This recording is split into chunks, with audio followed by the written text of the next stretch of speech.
I'm Alexander Heffner, your host on The Open Mind. I'm honored to welcome Jennifer Cohn to our broadcast today. She is an election security advocate, and you can find her tweeting every day on this most important subject. Jennifer, thank you for coming on the program. Hi, it's my pleasure. Jennifer, as you campaign for hand-marked ballots so that we have confidence in this November's outcome, where must those viewing our program right now draw their attention, either locally or at their state or at the federal level, to try to ensure that we have security in the legitimacy of the outcome this November? Unfortunately, I think it's too late to get federal legislation mandating hand-marked paper ballots. There has not been enough messaging, even from out of Washington, even from the Democrats, with the exception of Senator Ron Wyden. I would say that the place to focus our attention is at the county level and maybe at the state level, but mostly the county level.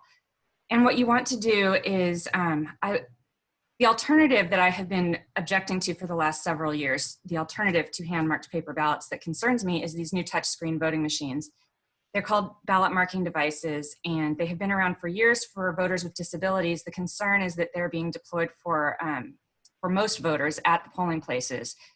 And I am also concerned that in many places they appear to be activating them via Wi-Fi connected tablet computers called electronic poll books that typically were used just to confirm voter registrations, but now they've been made part of the actual voting machine apparatus in terms of activation.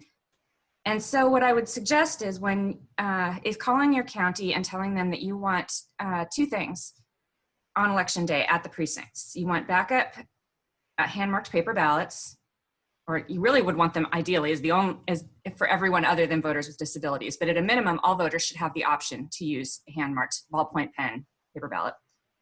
And then two, we need paper poll books as well. That's something that I've only sort of added to my messaging more and more aggressively these last several months as I've seen lots of problems with the electronic poll books. And again, they're being used sort of together in a way that is very concerning and I think unprecedented.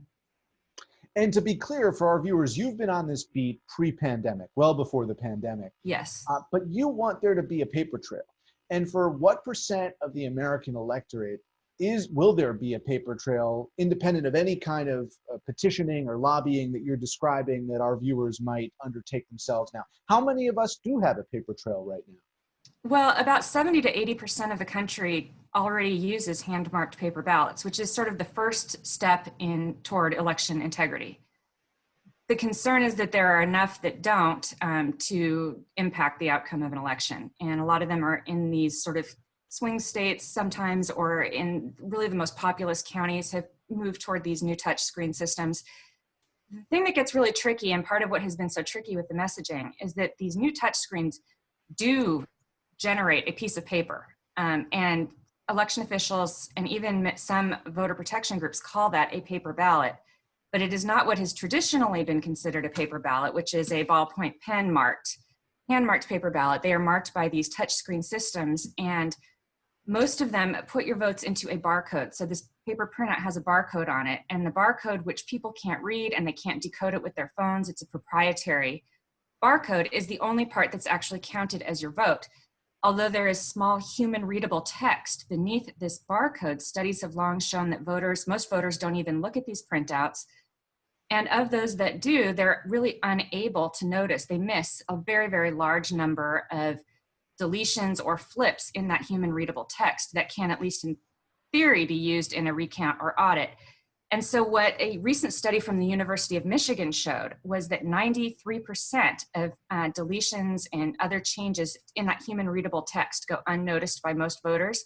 The only thing that brings that number up, where voters might notice if there's fraud or error in that printout committed by the machine, is if they bring a completed sample ballot with them. And so that has also been a part of my messaging lately, is that if you are voting in person, find your sample ballot. You can look on your county election board website or call the county if you don't see it, and bring it, print it out, fill it out, bring it with you.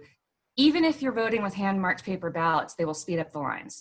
Having your slate already filled out for you will make it much faster for you to make your selections. at the polling place.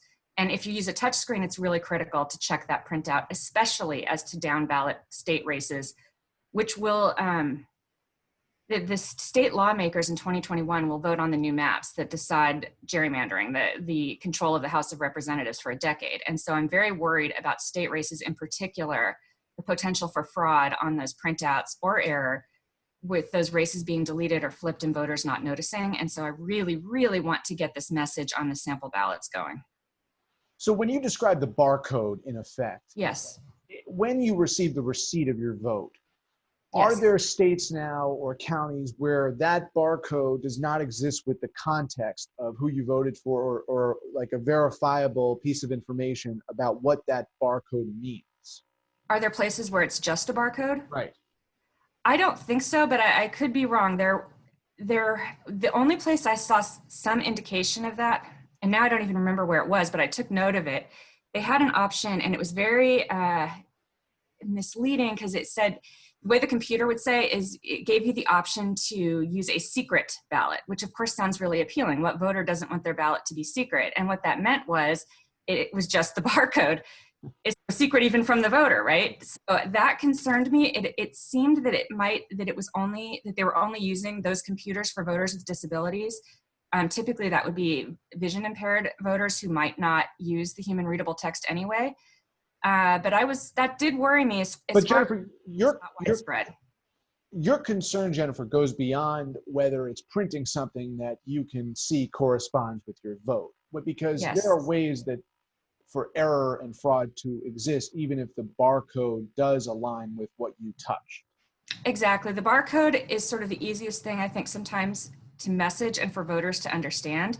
And in Georgia, for example, the way that lawmakers really pushed through this type of barcode system was telling them that there's that human readable text, and therefore you don't have to worry about the barcode. But of course, right now, so far they're ruling that the barcode is what's going to be used even in a recount. So it was a scam. I mean, it's incredibly misleading. But you're right, even without the barcode, I have many grave concerns with these systems having to do with the human readable text being easy to scam as well, and most voters not noticing. And I'm also just very worried that they have to be activated again by Wi-Fi connected tablets, which is in Belarus right now. They're having there were rolling internet blackouts on election day. They have a dictator there who appears to have stolen this recent election. That's what dictators do. They like to have elections, but then they commit to stay in power. And one of the things he did, I think it was more to stymie social media and protests, but there were rolling blackouts throughout election day. And when you have internet connected election equipment, as we do in the US, in many, many places now, it was these electronic poll books, even if they weren't using them to activate the voting machines. But if the internet is down, you can't use them to activate the voting machines. And, we could just have, I'm envisioning in large urban, largely democratic areas, I'm extremely concerned that there will be connectivity issues that could be deliberate or not deliberate. We saw it in Los Angeles County, massive chaos with these electronic poll books used to activate touchscreens, and there were connectivity issues throughout the county. It's the largest county in the US. So at one point we were worried about foreign actors, Russia. Now that Trump is president, we haven't talked about the fact that as many as a quarter of our votes, possibly more, may be early votes or mail votes. First of all, we don't get any receipt. We have no confidence when we put it in the Dropbox or put it in the Postal Service system, our mailbox, that it's going to be counted. There's no receipt. We don't get a receipt. Right. Well, there's a reason for that. It has to do, I'm sorry, go ahead. No, please. The reason we don't get a receipt, it's a balancing of evils. So the reason for the keeping our ballots anonymous, or trying to the extent possible, and not giving receipts, has to do with voter intimidation and vote buying. So if you have a receipt, you can sell your vote, and then you prove this is how you voted by handing the person who bought your vote the receipt and say, see, look, I did what you asked, and then they pay you. And also there's concerns about, abusive husbands. We saw an image that was really telling of Trump watching Melania vote, looking over her shoulder to see how she was going to vote. And that's exactly the type of thing, you know, there can be very heavy-handed members of your family or your employer who want to know how you voted.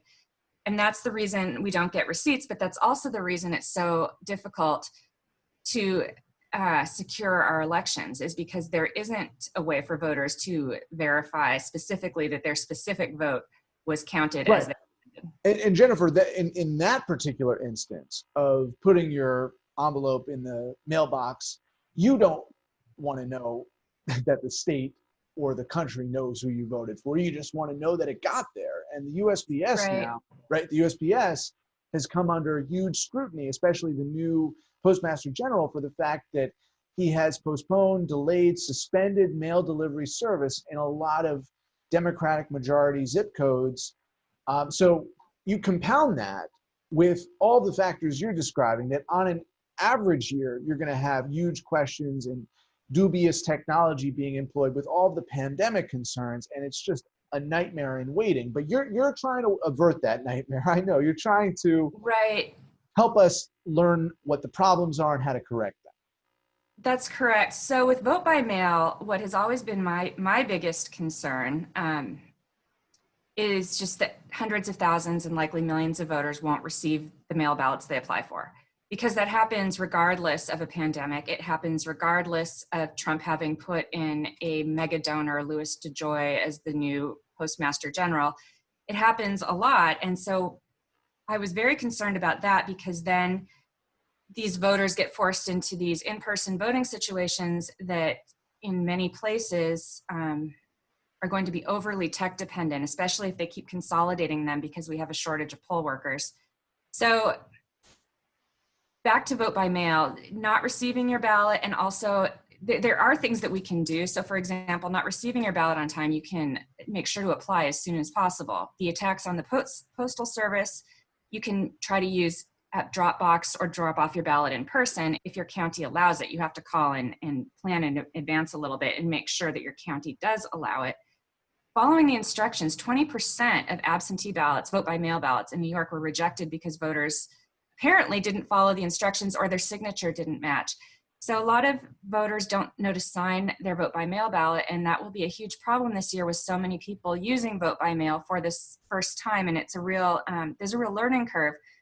I actually wrote a new piece on Medium that I've been putting on my Twitter account at Jenny Cohn 1 that gives a lot of these tips about and reminders about if you decide to vote by mail. I don't really recommend one over the other because it's very location specific in terms of their risks. Some places probably do, some places do vote by mail well, others won't.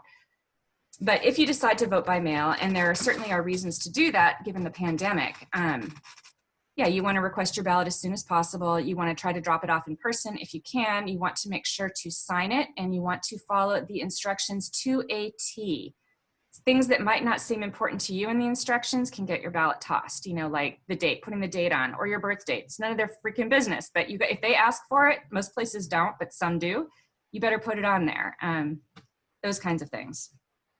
So if you are watching this now, vote, register to vote. If you still can, you probably can, register to vote, request your absentee ballot. One of the things folks should know is that you can request an absentee ballot even if you don't know whether you will be on the premises in your state and locality that day. You can request one, have it, send it back if you determine you won't be there, but you know you have it. What you can't do is you can't mail it and then go vote. But what you can do is you can request it if you believe and anticipate, because of the health condition, you won't be able to get to the poll. So there is a layer of extra security for voters who may not know whether or not they will be able to vote in person. You talk about error and fraud. So you don't, you know, we can't operate from the perspective that the internet is unmolested by foreign or domestic hackers. Right. And folks who want to, like you said, turn the lights off and the polling stations off in Atlanta and in Philly. When it comes to the distrust or the skepticism with which you view the technology, is it more fraud or is it more error that you are focused I tend to focus more on fraud because I think that sort of the powers that be, the adults in the room thus far, have pretended that fraud is not really a significant concern, and I feel that it is. It's hard for me to quantify, which has occurred more or less often, because the one thing that experts say that you have to do if you use electronics for voting is to conduct robust manual audits using paper ballots, ideally hand marked, and compare those against the electronic outcome, conduct these robust manual audits or full manual recounts. And we don't do that for the most part. I mean, think about it. Even in 2016, there was a recount effort, unfortunately not by the Democrats, but Trump blocked it. The courts blocked it. And in the 2004 election, we didn't get a recount. That was a very concerning election to many people. And John Kerry has since said, he was the Democrat who ran in that election, has since said they suspected electronic vote tally manipulation, but there was no manual recount, no manual audit. So, you know, one thing we can do is if there are suspicious losses, you know, by which I mean sort of unexpected, I think that we need to insist that our candidates not pretend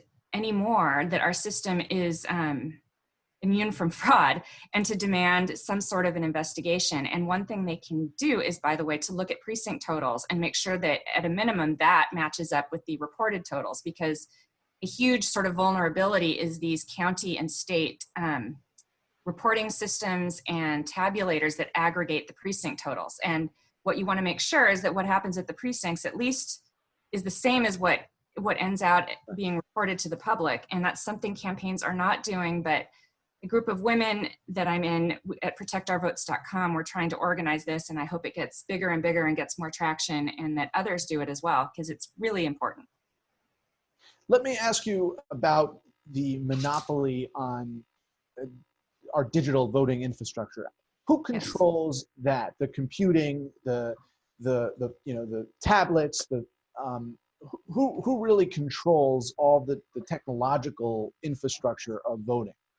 Well, like everything else, it varies from state to state and county to county in many places. But I will say, so you have two mega vendors that account for more than 80% of US election equipment.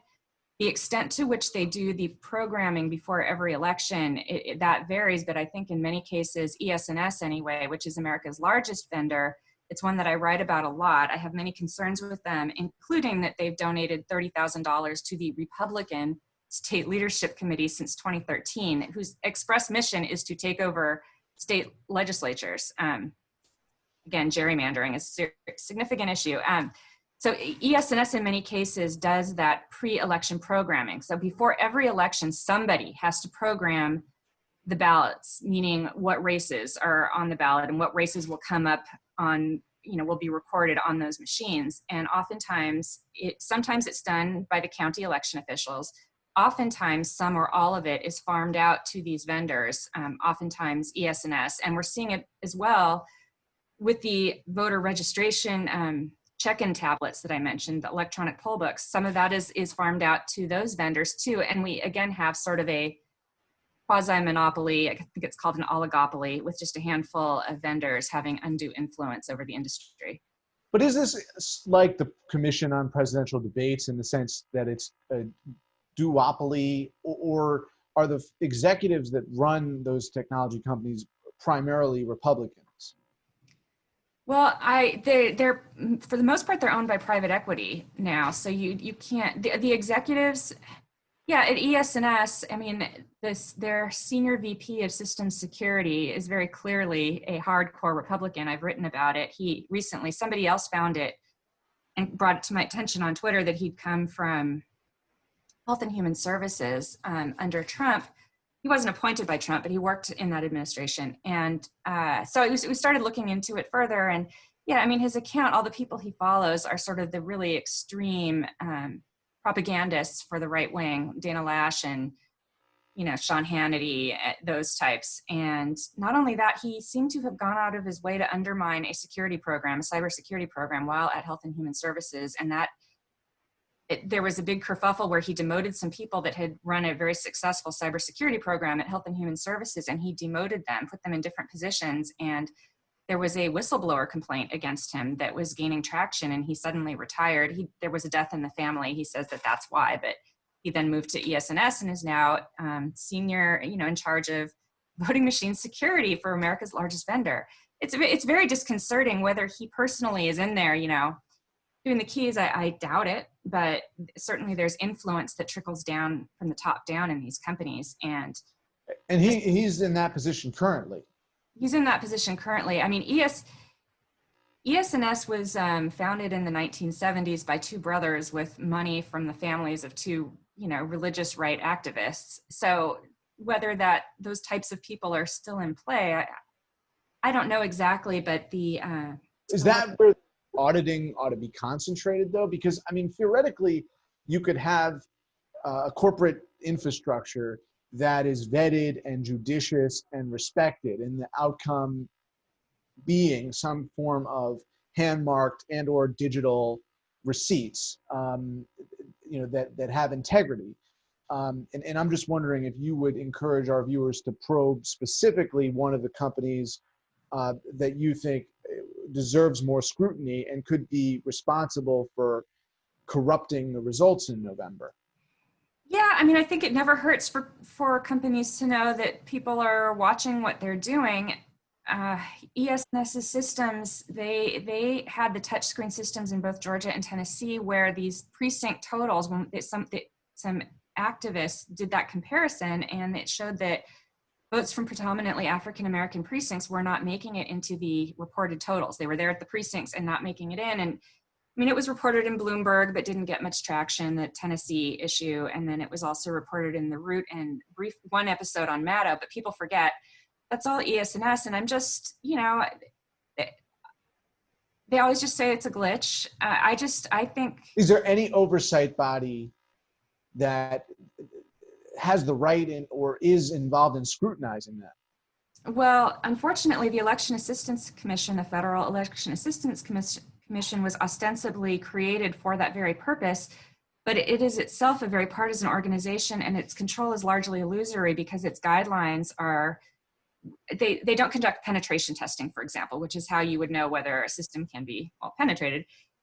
They don't focus that much, their guidelines don't focus much on security, they focus on whether the system works as it's supposed to work under normal circumstances, so absent fraud.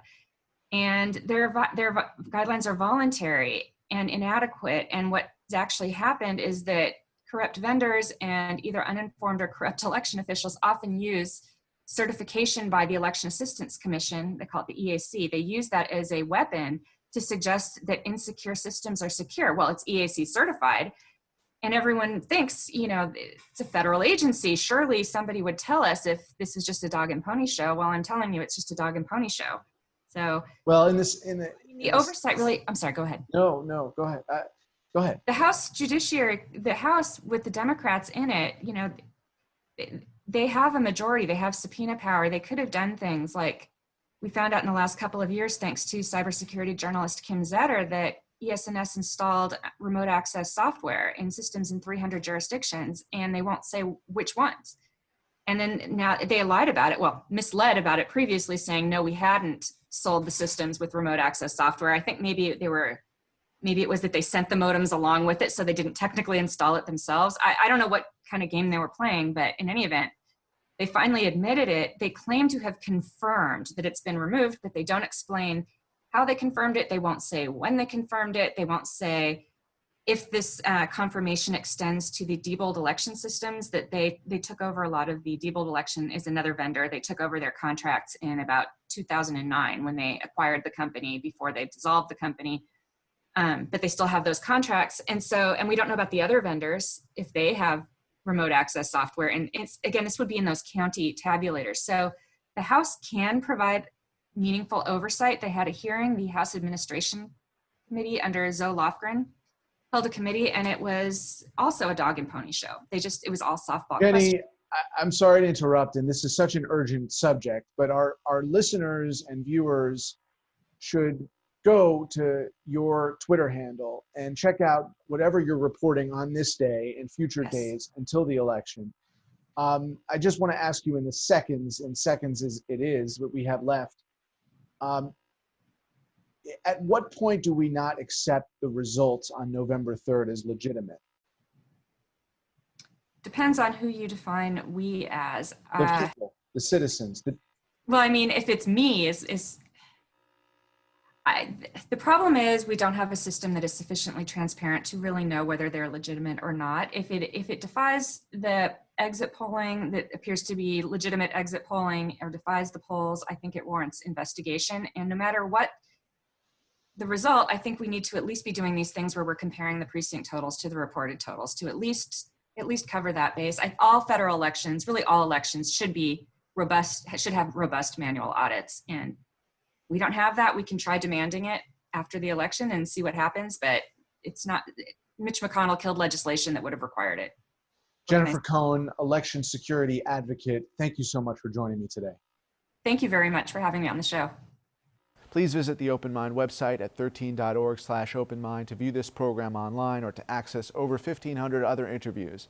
And do check us out on Twitter and Facebook at Open Mind TV for updates on future programming.